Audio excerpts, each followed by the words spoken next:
ದೇವರ ಕಾರ್ಯಗಳನ್ನು ಮಾಡುವವನು. ದೇವರಿಗಾಗಿ ನೀನು ಚಿಕ್ಕದ ಮಾಡ್ತೀಯೋ ದೊಡ್ಡದಾಗಿ ಮಾಡ್ತೀಯೋ, ಮಾಡುವ ಪ್ರತಿಯೊಂದು ಪರಲೋಕದಲ್ಲಿ ದೇವರು ಘನಪಡಿಸುವವರಾಗಿದ್ದಾರೆ. ಮಾಡಿದ ಚಿಕ್ಕ ಕೆಲಸವನ್ನು ಸಹ ಪರಲೋಕ ನೋಡುವಂಥದ್ದಾಗಿದೆ. ದೇವರಿಗಾಗಿ ನಾವು ಮಾಡೋಣಂತೆ.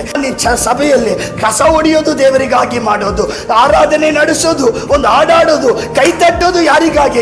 ಒಂದು ಸಂಸ್ಥೆಗಾಗಿನೋ ಒಂದು ಪಾಸ್ಟರ್ನ ಮೆಚ್ಚಿಸೋದಕ್ಕಾಗಿ ಅಲ್ಲ. ನೀ ಮಾಡ್ತಾ ಇರೋ ಎಲ್ಲಾ ಕಾರ್ಯಗಳು ದೇವರ ಕಾರ್ಯಗಳನ್ನು ನಾವು ಮಾಡ್ತಾ ಇದ್ದೀವಿ. ದೇವರಿಗಾಗಿ ನೀ ಮಾಡುವ ಯಾವ ಕಾರ್ಯನು ಮನುಷ್ಯನಂತೆ ಮರೆಯುವ ದೇವರಾತನಲ್ಲ. ತಕ್ಕ ಸಮಯದಲ್ಲಿ ದೇವರು ಅದನ್ನು ನೆನಪಿಗೆ ತಂದು ನಿನ್ನನ್ನು ಘನಪಡಿಸುವ ದೇವರಾಗಿದ್ದಾರೆ. ದೇವರಿಗಾಗಿ ಮಾಡುವ ಕಾರ್ಯಗಳು ನಿತ್ಯ ನಿರಂತರವಾದದ್ದು.